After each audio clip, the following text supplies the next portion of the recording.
बिस्मिल्लाहिर्रहमानिर्रहीम। Dear students, उम्मीद है कि आप सब लोग खैरियत से होंगे। आज हम लेक्चर नंबर 8 इंग्लिश के हवाले से हाजिर हुए हैं और आज का जो हमारा टॉपिक होगा वो आप देख लें। हम लेक्चर नंबर 10 की रीडिंग करेंगे, आपकी पीटीबी की जो बुक है उससे भी हम रीडिंग करेंगे और जो आपके नोट्स आपको प्रोवाइड किए गए हैं उनसे भी रीडिंग करेंगे। उसके बाद हम कंप्रीहेंशन नंबर 10 जो आपकी सॉल्व कंप्रीहेंशंस हैं पंजाब टेक्स्ट बुक बोर्ड की ग्रामर की बुक में, उसकी आखिरी कंप्रीहेंशन करेंगे। उसके बाद अनसॉल्व स्टार्ट हो जाएंगी। उसके बाद हमारा आपको पता है कि थोड़ा थोड़ा सा लेक्चर्स हम साथ कंटिन्यू कर रहे हैं अपना टेंसेस को। तो आज जो हमारा टॉपिक होगा पास्ट परफेक्ट टेंस होगा, जो ग्रामर ट्रांसलेशन मेथड के थ्रू हम समझने की कोशिश करेंगे। तो सबसे पहले आप अपने पीटीबी की जो बुक है उसको ओपन कर लें और हम सबसे पहले रीडिंग करेंगे लेटर नंबर 10 की। पेज नंबर 22 ओपन करेंगे आप पीटीबी की बुक का। Write a letter to your friend requesting him to lend you some books. अपने दोस्त को खत लिखें और उससे दरख्वास्त करें कि आपको वो कुछ किताबें पढ़ने के लिए उधार दें।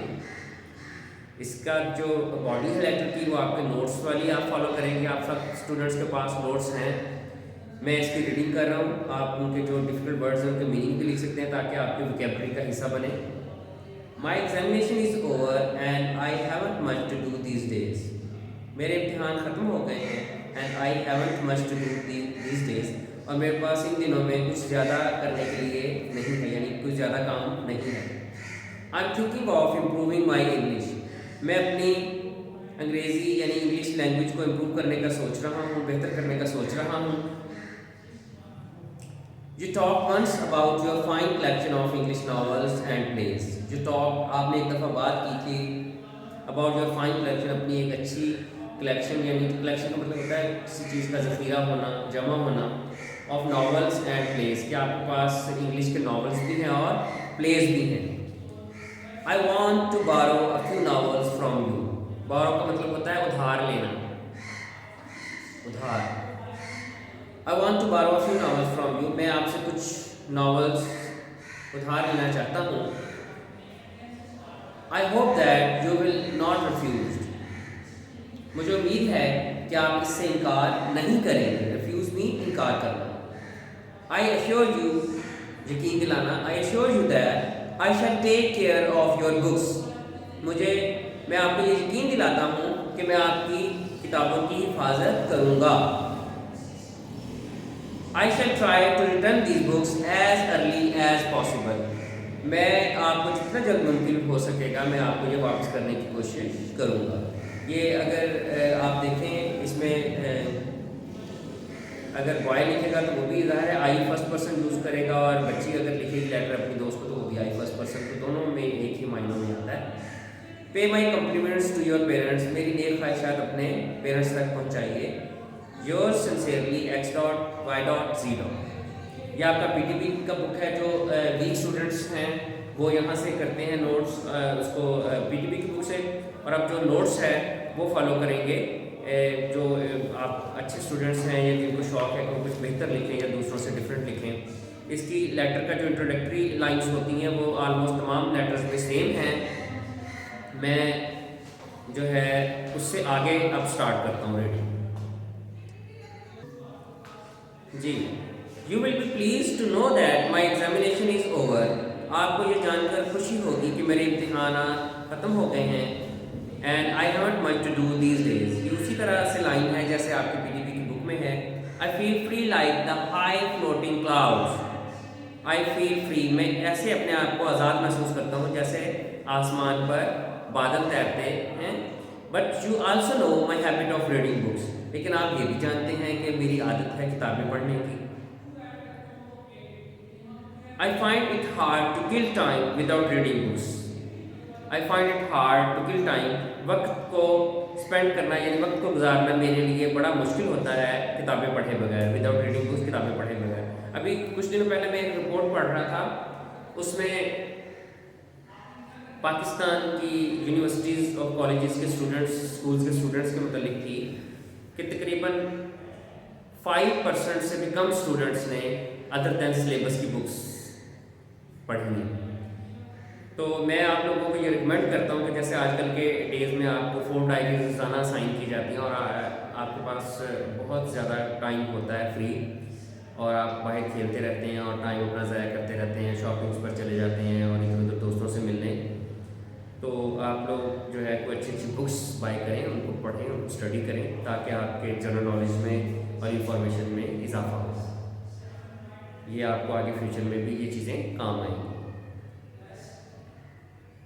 For the next few weeks, अगले कई हफ्तों के लिए, I have got nothing to do, मेरे पास करने के लिए कुछ नहीं except to visit wait result, master result के इंतजार के। You talked once about your fine collection of English novels and plays in your personal library. आपने एक दफ़ा हमें बताया था, मुझे बताया था कि आपके पास एक अच्छी कलेक्शन है इंग्लिश नॉवेल्स की, आपकी अपनी ज़ाती लाइब्रेरी में, पर्सनल ज़ाती।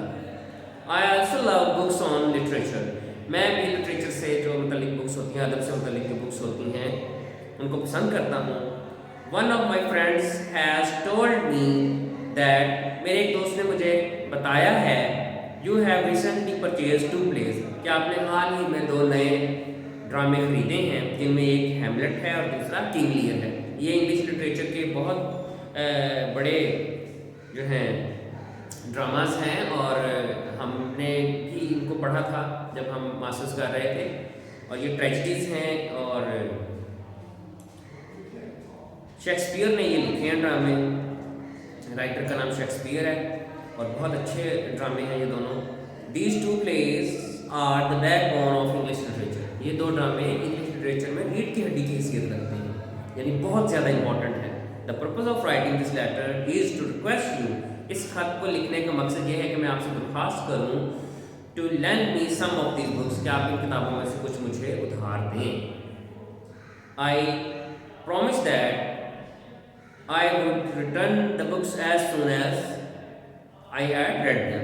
मैं आपको जल्द से जल्द ये वापस करूँगा जैसे ही मैं इनको पढ़ लूँगा। Hope that you would not disappoint me. उम्मीद है कि आप मुझे डिसअपॉइंट नहीं करेंगे, यानी मायूस नहीं करेंगे। Yours sincerely, आगे उसी तरह इसको एंड करें, XYZ। तो ये बेटा आपकी लेटर्स की रीडिंग हो गई है। अब हम मैंने आपको बताया था कि हम नेक्स्ट जो है हमारी कंप्रीहेंशन है, कंप्रीहेंशन करेंगे। कंप्रीहेंशन आपकी 10 है, लास्ट सॉल्व कंप्रीहेंशन। आप अपनी ग्रामर बुक पेज नंबर 38 पर ओपन कर लें।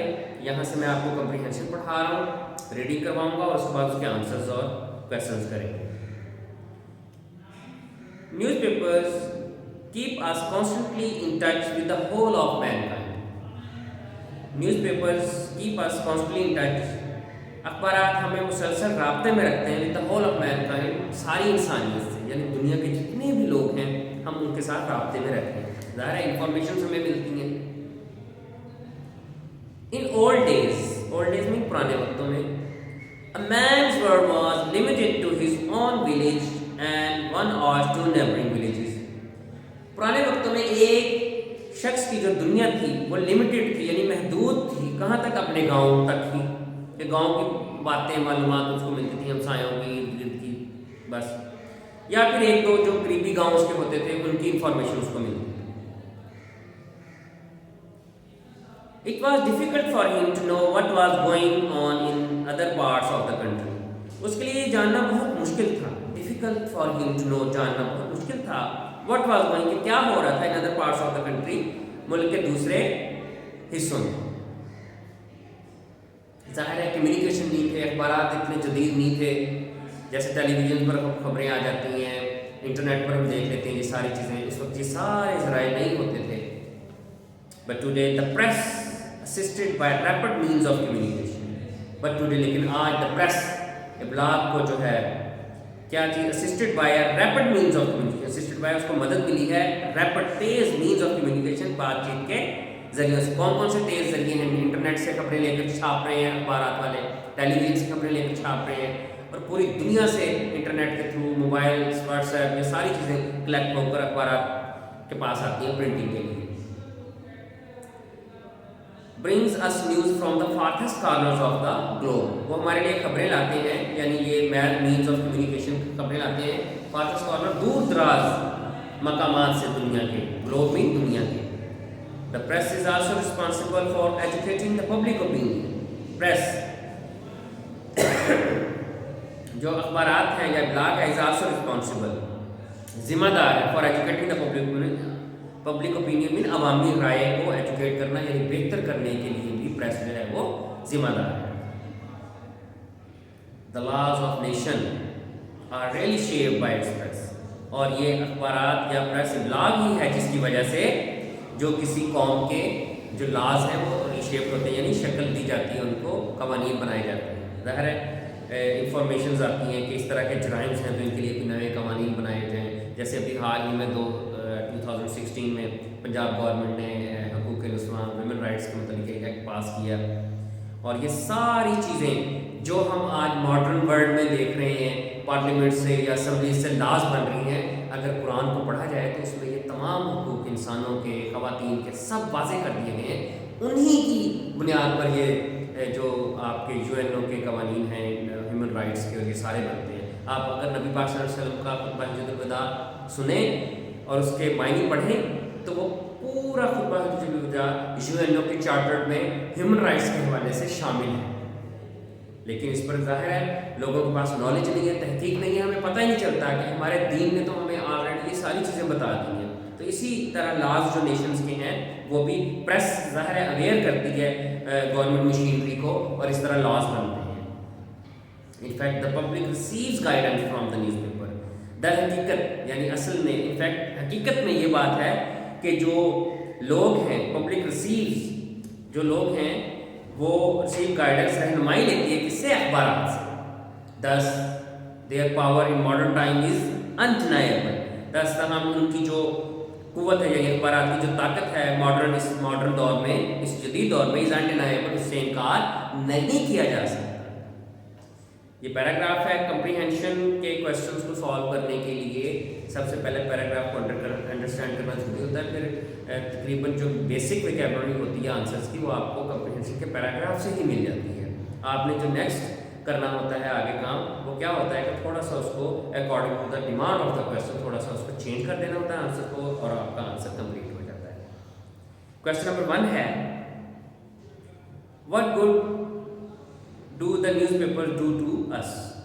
कौन सी ऐसी अच्छी बात है जो अखबारात हमारे लिए करते हैं? तो newspaper keep us in touch with the latest world affairs and happenings. अखबारात हमें राब्ते में रखते हैं दुनिया में जो ताज़ा तरीन हो रहा होता है, मामलात से भी और हैपनिंग्स भी, वाक़यात से भी। नेक्स्ट क्वेश्चन है question number 2, why older days could a man not know what was going on in far off places। पुराने वक्तों में एक इंसान ये क्यों नहीं जान सकता था कि दूर दराज इलाकों में क्या हो रहा है। In older days man could not know what was taking place at distinct places। दूर दराज इलाकों में क्या रहा है इंसान ये क्यों नहीं जान सकता था, इस वजह से due to the lack of means of communication, क्योंकि जो बातचीत के जो खबरों के जो ज़राए थे वो दैट लैक मतलब कमी की वजह से वो ऐसा नहीं कर सकता था। नेक्स्ट क्वेश्चन नंबर 3 है what is the responsibility of the press today. आज अखबारात की क्या जिम्मेदारी है? तो इसका आंसर है today the press is responsible for educating the public opinion. क्या आज अखबारात जो हैं वो जिम्मेदार हैं पब्लिक ओपिनियन को एजुकेट करने में, यानी अवेयर करने में लोगों को किसी भी राय के बारे में। उसके बाद क्वेश्चन नंबर 4 है How are the laws of a country shaped nowadays? एक मुल्क के कवानीन किस तरह तरतीब पाते हैं, किस तरह बनाए जाते हैं? तो newspapers plays a great part in shaping the laws of a country. Newspaper बहुत ज़्यादा अहम किरदार अदा करते हैं किसी भी मुल्क के लॉज को शेप करने में। क्वेश्चन नंबर 5 है how are newspapers a source of public guidance. जो अखबारात हैं वो किसी अवामी रहनुमाई का जरिए कैसे बन सकते हैं? Newspapers bring us full information related to all aspects of the society, क्योंकि वो सोसाइटी के हर पहलू की खबरें लाते हैं हम तक, इसी वजह से वो पब्लिक गाइडेंस का सोर्स बनते हैं। लोग इंफॉर्मेशन लेते हैं और अपने आप को उसके मुताबिक ढाल लेते हैं। नेक्स्ट है what is your opinion about the power of press today. The press has great power. क्या आपकी क्या राय है कि प्रेस की क्या ताकत है आज के जदीद दौर में? तो the press has great power, अखबार की बहुत ज़्यादा ताकत है।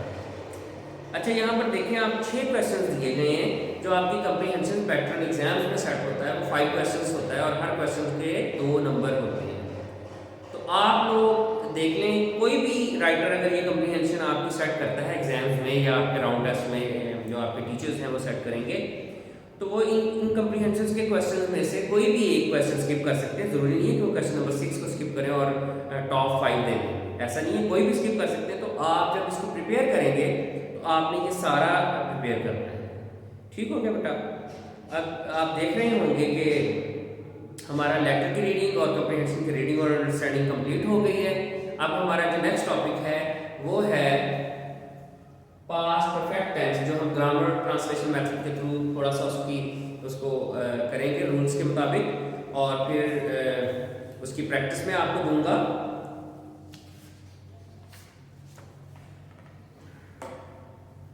मैं इसको बोर्ड पर पहले नेम को अरेंज कर लेता हूँ ताकि कोई चीज़ अगर हमें लिखनी पड़े तो वो उसके लिए आसानी हो।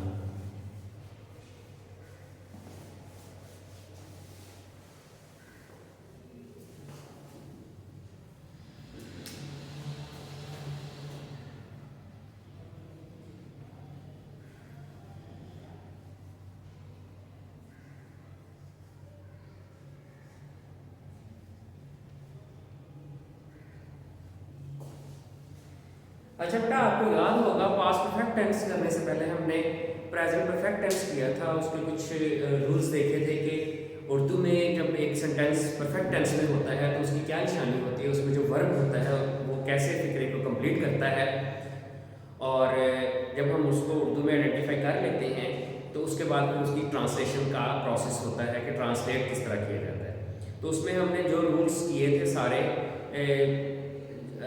उसको मैं दोबारा बोर्ड पर लिखता हूँ पास्ट परफेक्ट टेंस के हवाले से। उसमें एक स्लाइड सी चेंज आती है हेल्पिंग वर्ब की। इस हेल्पिंग वर्ब की मदद से ही हम प्रेजेंट परफेक्ट, पास्ट परफेक्ट और जो फ्यूचर परफेक्ट है इसमें डिफरेंशिएशन कर सकते हैं। तो सबसे पहले मैं इसको देखता हूँ कि उर्दू में ये सेंटेंस जो है किस तरह एंड होता है।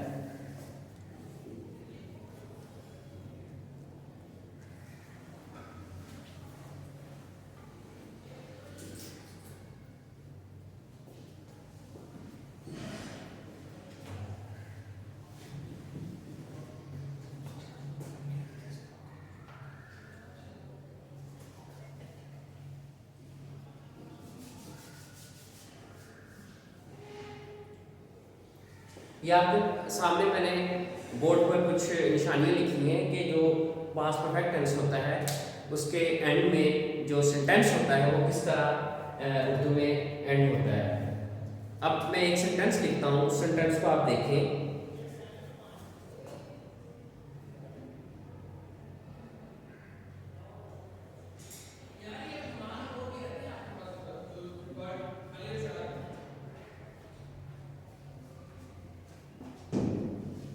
देखिए, मैं खाना खा चुका था, या दोबारा मैं इस सेंटेंस को लिखता हूँ, मैंने खाना खा लिया था। ये दोनों एक ही टेंस है, past perfect tense. Past perfect tense जब मैं इसको उर्दू में आइडेंटिफाई कर लेता हूँ कि ये पास्ट परफेक्ट टेंस है, तो फिर जो नेक्स्ट प्रोसेस होता है वो इसको ट्रांसलेट करने का होता है कि हमने इसको इंग्लिश में ट्रांसलेट करना है। तो सबसे पहले ट्रांसलेट करने के लिए सबसे पहले फिक्रे में क्या आता है, सब्जेक्ट, फिर हेल्पिंग वर्ब, फिर ऑब्जेक्ट। ये एक बेसिक फिक्रे का फार्मूला होता है जिसमें सब्जेक्ट, हेल्पिंग वर्ब और ऑब्जेक्ट आता है। लेकिन इससे पहले यहाँ पर ऑब्जेक्ट से पहले मेन वर्ब भी आएगा। ये मेन वर्ब यहां पर आप देखें,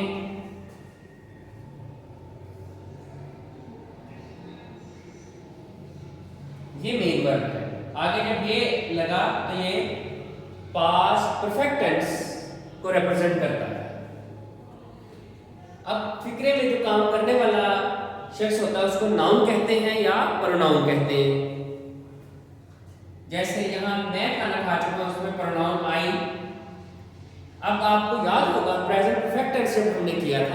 तो प्रेजेंट परफेक्ट टेंस में जो हेल्पिंग वर्ब थे वो हमने क्या लगाए थे, हैज और have. I we they you के साथ हैव, सिंगुलर नाउन के साथ ही शी सिंगुलर नाउन के साथ हैज। लेकिन यहां पर जो हेल्पिंग वर्ब है वो होगा हैड, आई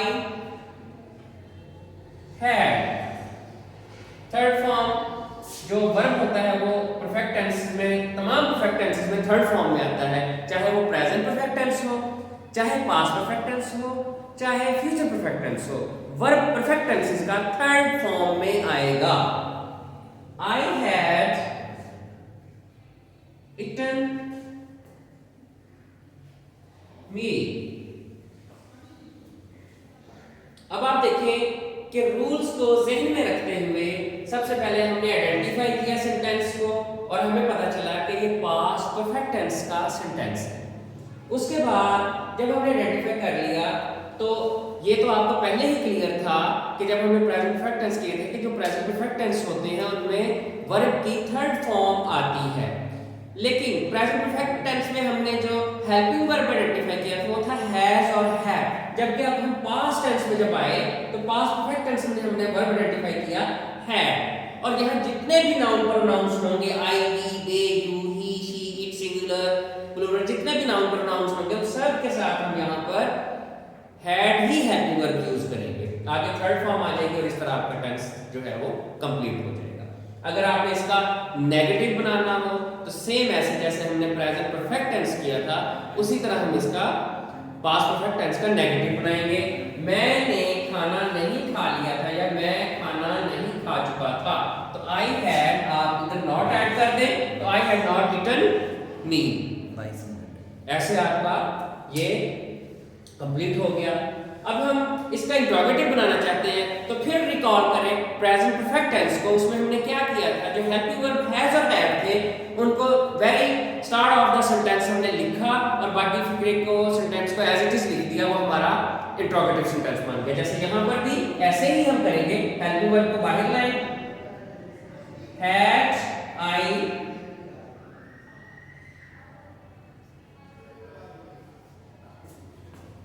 ईटन मी, तो ये आपका एंड में क्वेश्चन मार्क डालेंगे, ये आपका इंट्रोगेटिव सेंटेंस बन गया। तो इस तरह एक सेंटेंस जो परफेक्ट टेंस है उसमें प्रेजेंट परफेक्ट और पास्ट परफेक्ट हमारे दो टेंसेस कंप्लीट हो गए जिनके रूल्स हमने सीख लिए कर लिए। अब आगे इसकी आ जाती है प्रैक्टिस।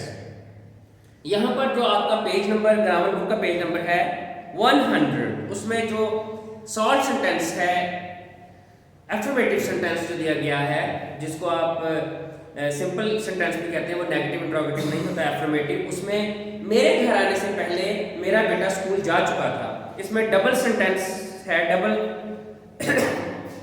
वर्ब के साथ। तो जो काम इस तरह के सेंटेंस में जो काम पहले हुआ हो, यानी इस पूरे सेंटेंस को हम पढ़ें तो पहले बेटा स्कूल जा चुका था, तो हम इसको ट्रांसलेट करते हैं। दूसरा सेंटेंस जो है वो दूसरा वर्ब बाद में उसमें ऐड होता है। पहला verb according to the tense यानी परफेक्ट में, और दूसरा आगे आ जाता है पास्ट इंडेफिनिट टेंस में। My son had gone to school before I came home. इसी तरह आगे है, लड़कियां पहले ही गीत गा चुकी थी। The girls had already sung the songs. Next में थर्ड सेंटेंस है, ग्राहक के आने से पहले धोबी कपड़े इस्त्री कर चुका था। The washerman has pressed the clothes before the customer came. इसके बाद आगे, मेरे मिलने से पहले मेरा भाई मुबारकबाद का खत डाक में डाल चुका था। My brother has posted the letter of congratulations before I met him. तो इसमें आपने देखा सब सेंटेंसेस में जो काम पहले हुआ है उसको पहले ट्रांसलेट किया गया है परफेक्ट टेंस में, और फिर आगे जो सेंटेंस है उसको पास्ट डेफिनेट टेंस के वर्ब को यूज करते हुए मुकम्मल किया गया है। उसके बाद ये आपकी एक्सरसाइज है पास्ट परफेक्ट टेंस की, एफर्मेटिव सेंटेंसेस की। उसके बाद आगे इसी तरह उसने कुछ नेगेटिव सेंटेंस बनाए हैं। मैंने अपनी जायदाद 1986 यानी 1986 से पहले फरोख्त नहीं की थी। I had not sold my property before, यानी हेल्पिंग वर्ब हैड के बाद नॉट लगाते जाना, वो नेगेटिव आपके हो जाएंगे। और इसी तरह इसी एक्सरसाइज में पेज नंबर 101 में जब हम 102 पेज पर जाएं तो इंट्रोगेटिव सेंटेंसेस भी आ जाते हैं, इनकी आप प्रैक्टिस करेंगे। तो जो आज की हमारी डायरी है वो डायरी आप नोट करें।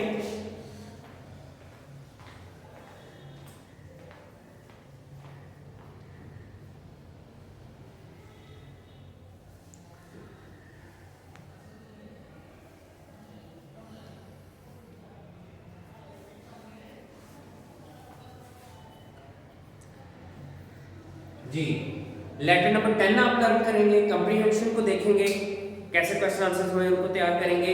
और जो पास्ट परफेक्ट टेंस की आपकी पेज नंबर 100, 101 और 102 पर जो आपके सॉल्व सेंटेंसेस हैं, इन तमाम को आप एक दफ़ा सॉल्व करके देखेंगे।